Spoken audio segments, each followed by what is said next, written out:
what do you do? And that's why the integrative team and the process that happens after the ingestion of the medicine is really important to help you reframe your habits, your thoughts, your being. The moment you sign up for a journey, it actually starts then. There's a magic around it that as soon as you sign up and you make that commitment to go in and sit with the medicines.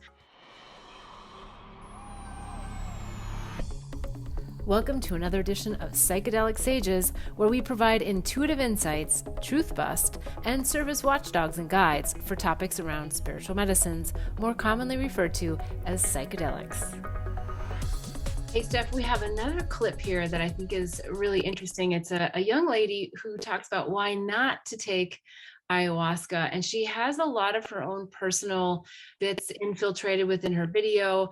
She also has some positive things to say, but I think that we both have probably some interesting reactions to some of her takeaways. So let's have a listen to that clip, and then we'll talk about it a little bit more.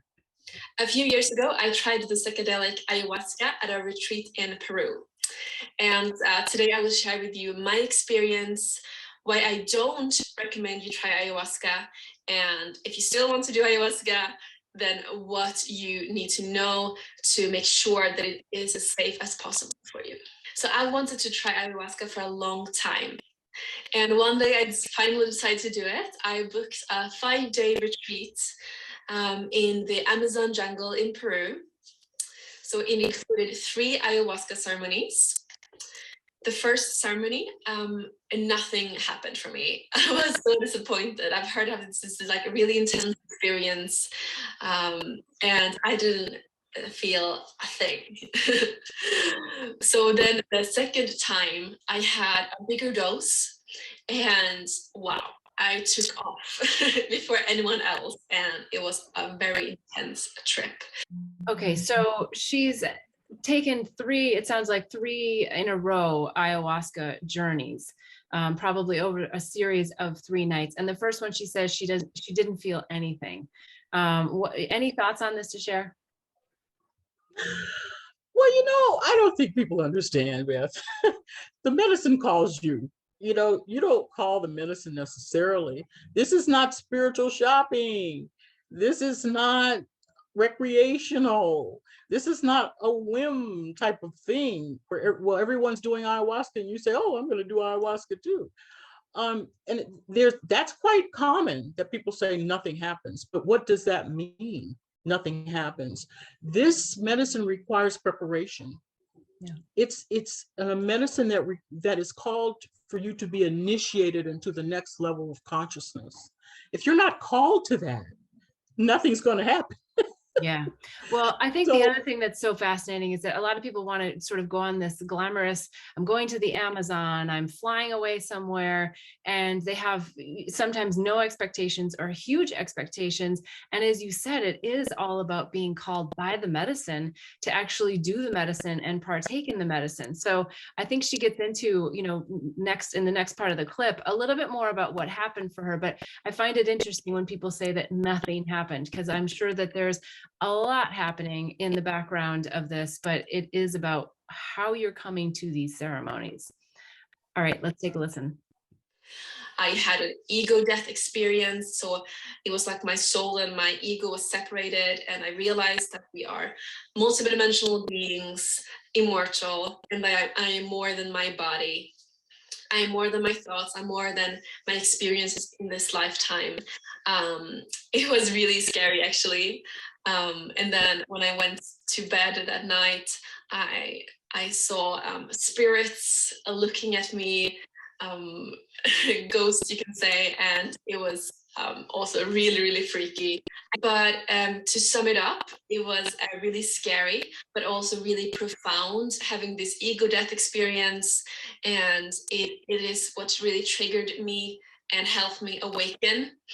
And after that, I've been on the spiritual path. So I am really grateful that I did ayahuasca, but I still don't recommend it.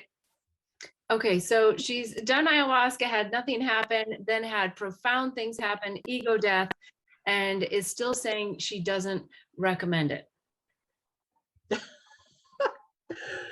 The thing is, you have to be prepared for this medicine, psychologically vet it. Are you really ready for the medicine? And that's the reason why you have a qualified spiritual teacher who has worked with this medicine for hundreds of years, usually through a familial line, where the shamanistic qualities are passed down from generation to generation. And they have a thorough understanding of where you are, why you're there. Um, and you have to prepare yourself. There is fasting involved. There is a diet involved before you even ingest the medicine. That takes time. You just don't show up and go, I'm going to do ayahuasca. And that's where I think, we want the quick fix. We want the quick illumination, but that's not how this works, Beth. And it's in its rightful place, and it's done properly. It's just not, it doesn't happen fast. There is a preparatory period that has to happen in order for this medicine to be administered and appreciated properly. Yeah, I think it would be interesting to know if she had any intentions set prior to going to the ceremony. It's also interesting to know if she had done much research on these people that she decided to open her soul to, because it is such a sacred experience where you don't know what's going to happen. You don't know who else is coming. You don't know how well the shaman or the server can hold the space for lots of energies that can come in. I mean, there's a lot of funny business, if you will, that can come into play here, especially you're in a foreign country. I mean, I will say that I don't think it really matters where you are to have your experience, but the environment certainly plays a huge role in having a positive or negative experience. It can really impact the journey in a highly influential way. So yeah, it would be interesting to know how much research she actually did and felt called to that place, that setting, that shaman, as opposed to just getting on a plane and saying, oh, I'm going to go try ayahuasca. Exactly, Beth. And the other thing, why did she need 3 doses of ayahuasca? The thing is, you do 1 dose, and then there is a period of integration that needs to happen before you even think about ingesting another dose of ayahuasca. But again, people want that hit, that continuous hit, but it may not be in your highest good or in your best interest to have it back to back like that. So that's another thing. The integrative process is so huge. We've talked about how important it is before, but I think between the doses, there's so much impact that has happened with the 1 dose that really needs to be integrated across the person's mind, body, soul, and spirit, and in their day-to-day experience that needs to be discussed, because so many things will happen after the first ingestion. That is found. Yep, absolutely. Let's take a listen here, because I agree with you. You can integrate 1 ayahuasca session for 5 years, so there's not necessarily this need to do multiples, but let's just hear a little bit more about what she has to say. It's why I don't recommend you try ayahuasca. I became friends with one of the girls at the retreat, and she decided to do ayahuasca another time in Mexico, this time with another retreat. And after this, she had what is called a negative entity attachment. So what is a negative entity? A negative entity is a spirit or an entity that is low vibrational and is piggybacking on your energy field. And this is not something you want to have attached to your field. This can really mess with aligning with your purpose, and mess with your energy. It's quite dangerous. And these negative entity attachment can happen to anyone at any point of time, but especially when you're taking a psychedelic drug. You are opening up your energy field. It's like a door has opened, which allows a lower vibrational entity to come in to your energy field. Okay, so she brings in I think a really important topic here about entities, kind of a scary discussion in some respects. I think the thing that we probably are both going to agree on here is that the naivety that people bring to psychedelics can really have a negative impact, and there is such a thing as entities that can come home with you, if you will. But I'd love to hear your thoughts on that. Yes, you're opening yourself up to the whole spectrum of astral planes, and you don't even know where these people are vibrating to. Where are you vibrating? That's where you're going to land, and that's what you're going to attract. But that's why you have a qualified shaman that accompanies you through the different realms that you will be experiencing, and knows how to fight off and to protect you against such attachments. But when you're just out there with who knows who, Yep. uh, and who knows what, again, then you're just opening yourself up for psychedelic vampires, Yeah. coming from these different planes. And that's why you have to have a certain amount of protection, um, as you, which is done with the preparation of ingesting the medicine in the first place. And That's the why people there holding the is, space, the people that are actually there holding yes, the space for you is really important. And if they don't know how to so hold the important. space of the Amazon, and the space of everything else that everyone else is bringing into the space, yeah, it can get to be a pretty slippery slope pretty fast. These entities are looking for a home, and there you are, because you're I don't want to say dumb, but yeah, you're Naive. inexperienced, don't Yeah. know what you're doing. And some of these people are doing spiritual shopping, psychedelic medicine shopping, going to Mexico, going to this place, going to that place just for that next. And I hate to use the word high because it's overused, but that next, yeah, it can be addictive because you want to be in the spiritual space.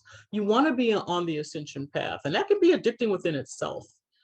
Well, let's So, let's now that you bring that up, I do want to touch on that because I think there's a big question around psychedelics and are they addictive? And I think we should touch on that because psychedelics by nature, I don't believe are addictive. I believe that anything is addictive, but when you are not doing the work and integrating, of course, if you're going to always just go somewhere else, but you're not going to bring that happiness and that wholeness within, and that is the whole point of psychedelics, is offering you that North Star. So I don't often tell people that, oh, they're very addictive, because they're not. Everything's addictive, but it is bridging that gap, right? So it depends upon where you start. And I know we agree on this, where you start before you're doing psychedelics. Where's your spiritual foundation? What's your toolbox look like? What do you know? What realms have you already accessed without psychedelics? So there's lots of things that I think come into play in this addictive conversation. yes, you're addicted to the feeling of oneness. That is what I'm speaking of, the feeling that you get when you ingest some of these medicines. But the real key is the 6 to 8 weeks after you have had the medicine, which you really shouldn't do any medicine in that time frame because so much is going to come up that you're going to have to work through. Mm-hmm. It could be blockages, challenges, like past life, current life, future life, because time is linear. So there's so much that goes on that you're opened up to when you even have your first dose of medicine that needs to be worked through, Yeah. and understood, and what's the word, reflected upon, Yeah. before any other medicine is ingested. Yeah. Yeah, I agree. Well, let's take a listen and see what else she has to say. Psychic reading, my psychic told me to never take psychedelics again because she had worked at a mental hospital and she had met so many people who had taken some kind of psychedelic drug, and they had now gotten multiple personality disorders and similar mental illnesses like that, because when you open up, because when you take psychedelics, you open up your energetic field and several negative entities can come onto you and attach to you. And the thing is, ayahuasca can make you very fearful. It can be a very scary experience for most people.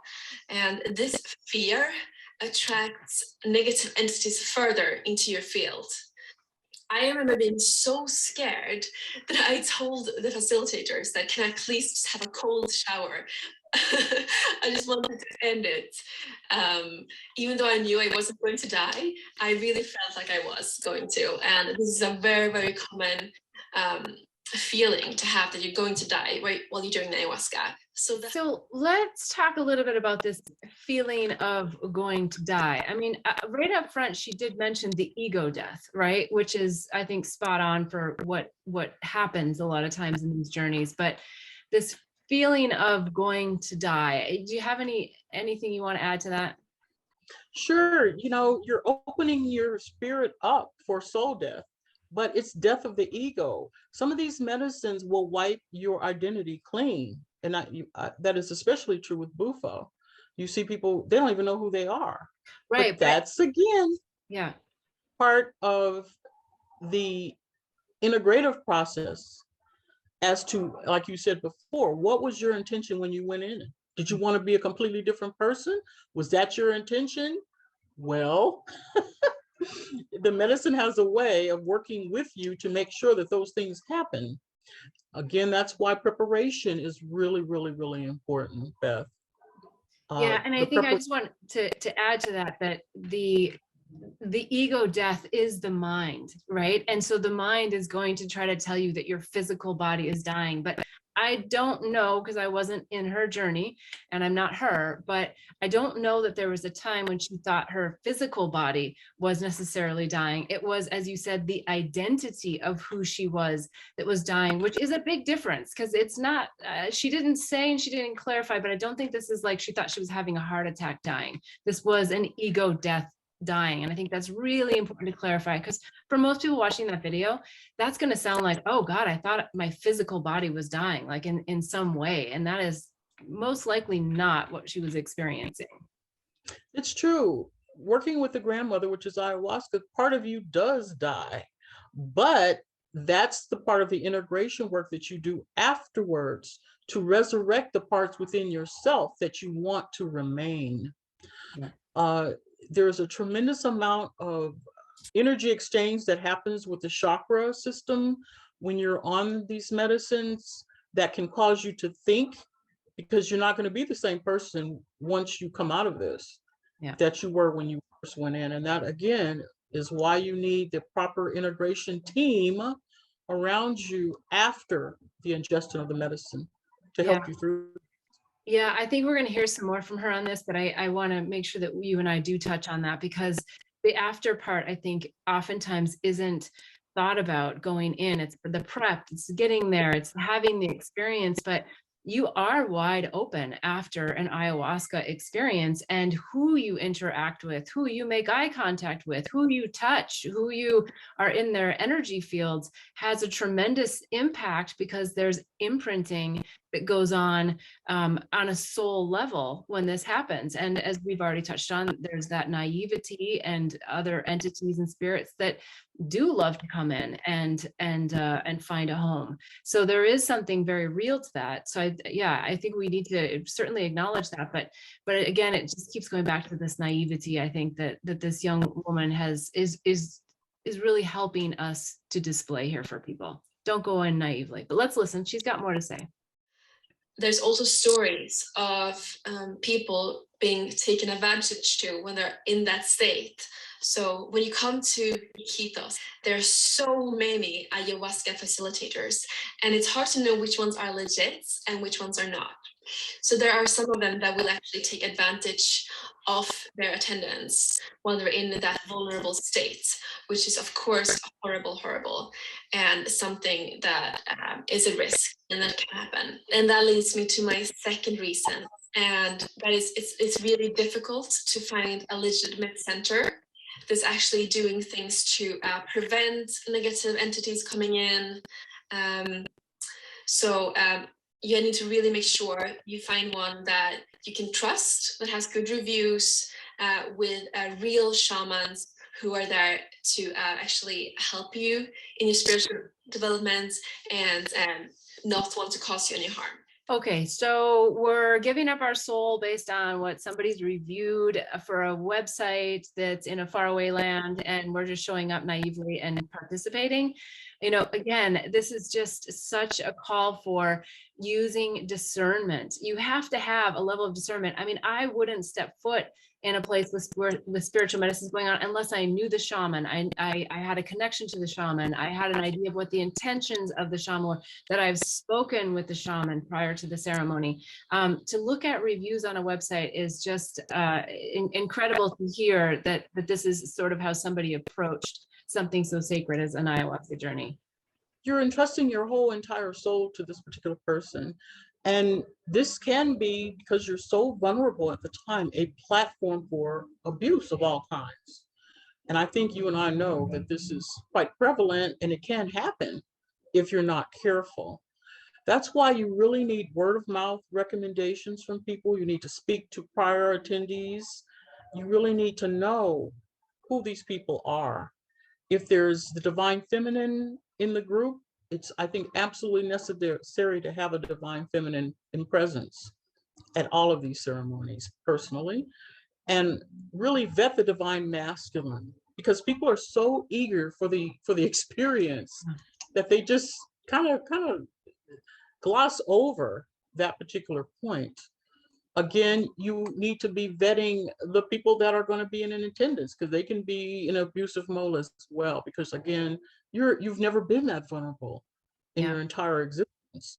So yes, but it's the idea of the importance of this experience is probably tantamount to anything you'd ever do in your entire life, because gone wrong, it can take you to the depths of hell. But it done in the right environment, it can take you and ascend you to the heights of the universe, and having the whole galactic experience as well. So I just caution anyone to get as many recommendations as possible from actual people that have been at the facility, that have worked with the, I'm going to use the word shaman, after the experience, and really try to figure out if it's a consistent program. You can't just go there, have the medicine, and then leave. Yeah. It usually will not bode well. We wouldn't show up and allow ourselves to be this vulnerable in so many other situations. So why you would show up and allow yourself to be in this state with people that you don't know is just really interesting. I think a lot of people hide behind, whether it's, Christianity or religion of some sort, spirituality, and then spiritual medicines. I mean, there's a lot of darkness lurking to help us all learn lessons. So we're not going to say bad, but we're going to say maybe some challenging lessons come forward as a result of that. And if we don't use our discernment as very spiritual beings, someone's going to come in and they're going to swoop us, to the left and take us off our course for a while, and certainly teach us some other really critical lessons. But I think a lot of times we can avoid some of these deeper, darker lessons by just using that discernment going into these types of situations. Yes, it's not the medicine, it's the intention behind it, and it's the expertise behind the medicine, the use of it, that again is so important as we move into this regulation of psychedelics in general. But the proper, like you said, discernment and vetting, and really making sure that you're going to be in the right place for your highest ascension is, I can't stress how important that is. Yeah. Yeah. Well, let's listen. I think she's got a few more things. Sounded like there was a third reason now that we shouldn't take ayahuasca. Third reason to not do ayahuasca is that it can be very, very, very traumatizing, especially if you have many childhood wounds. Then these can come up. They can play in front of you. You can see scary things.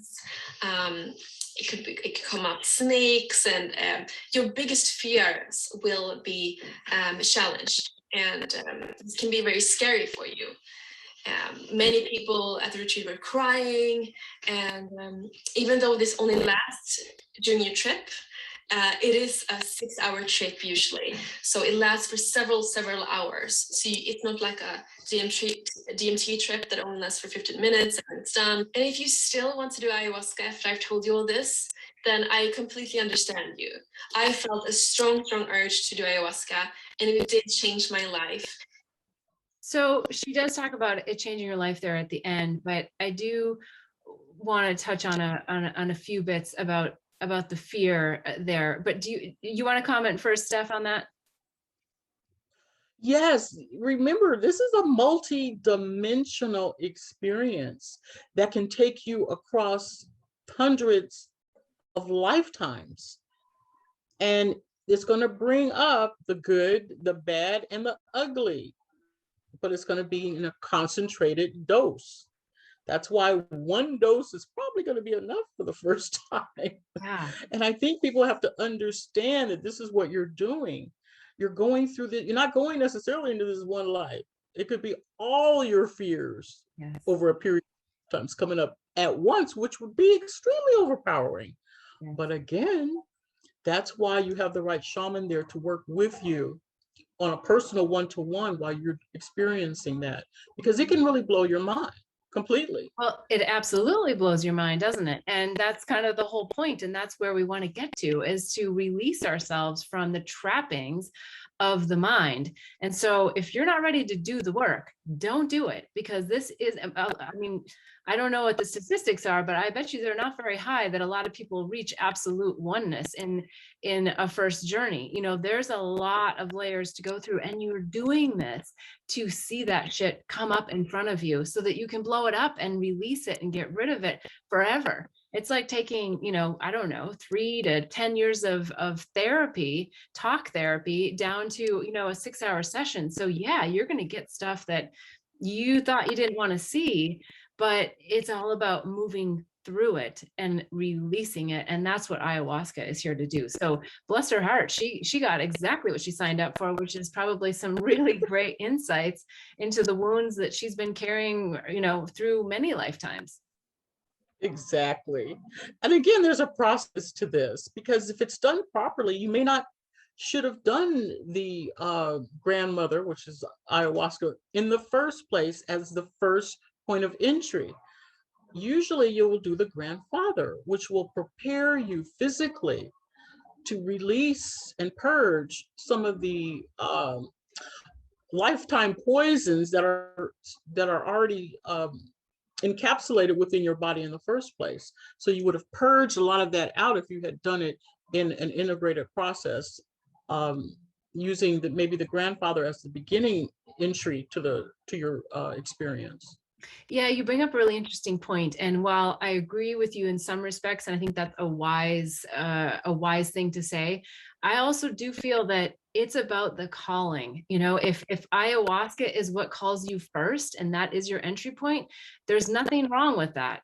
There is probably a more natural way to ease yourself in, but it is about the calling. And if you're not called for that particular plant, because everyone has a different reaction and every session is different with the same plant, you know, for each person. So yeah, it's about your deep inner knowing. And that is the point of all the medicines, right? Is to get in touch with that deep inner knowing of who you are in oneness as source, as the creator. And so, yeah, it's interesting. Everyone has a different approach as to how, you know, what's an easy way in, but I think a lot of it has to do with really tuning into yourself and realizing what's speaking to you.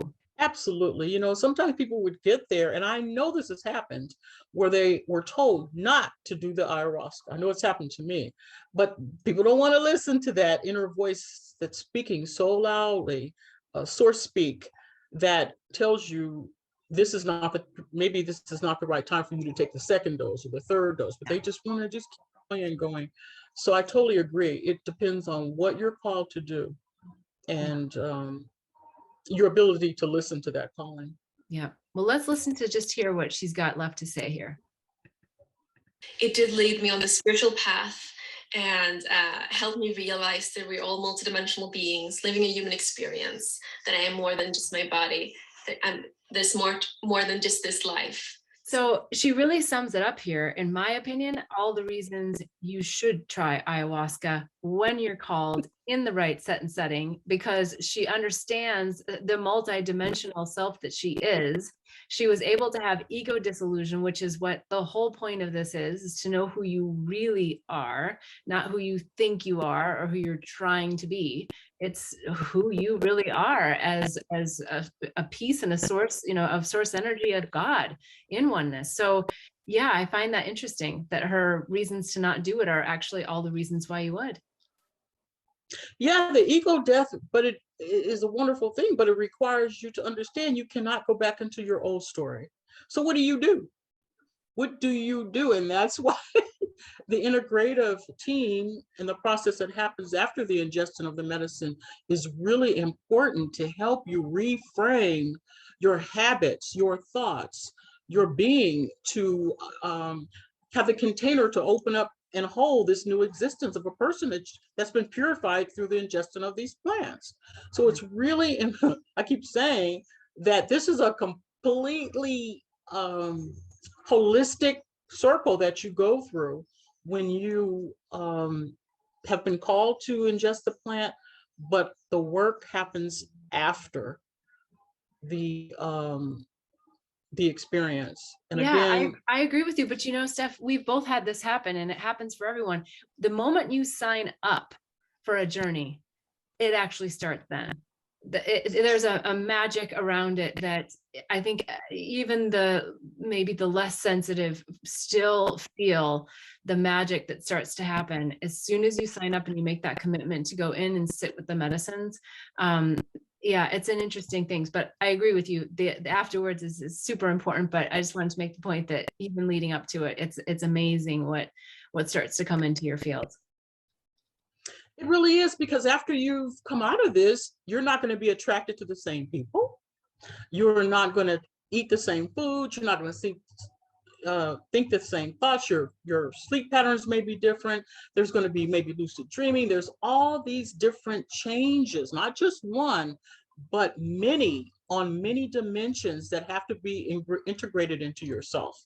So many people get divorced, they get so many different things happen, and you have to be prepared for that. Well, and I'm glad you brought that up, but let's not scare people. There is major changes, but they're changes that you yourself are calling in from your higher self. So this isn't like it's disrupting your life for no good reason. It's disrupting your life because you're raising your vibration.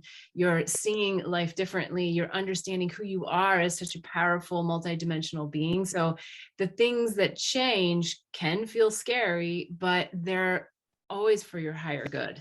They're always something that you on your path and your journey have called in to take place at that moment in time.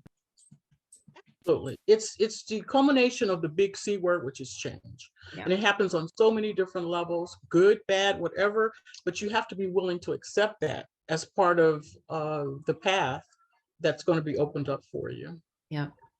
All right. Well, I think this girl's video was great. I think it opened up a lot of really interesting talking points and things that needed to get clarified. I agree. I'm glad we're able to delve in. But again, I think it brings up all the good things, like you said, of the reasons why you should do it, and all the preparation that's necessary to make you have the highest experience that is really going to help you ascend to the next level of your consciousness. All right. I think those are wise words. Let's end it with that, and we'll see you on the next clip. Thanks for tuning into this episode. If you like what you hear, please give us a thumbs up below and hit the bell and be the first to receive updates. Visit our Patreon site, Psychedelic Sages, for more in-depth information.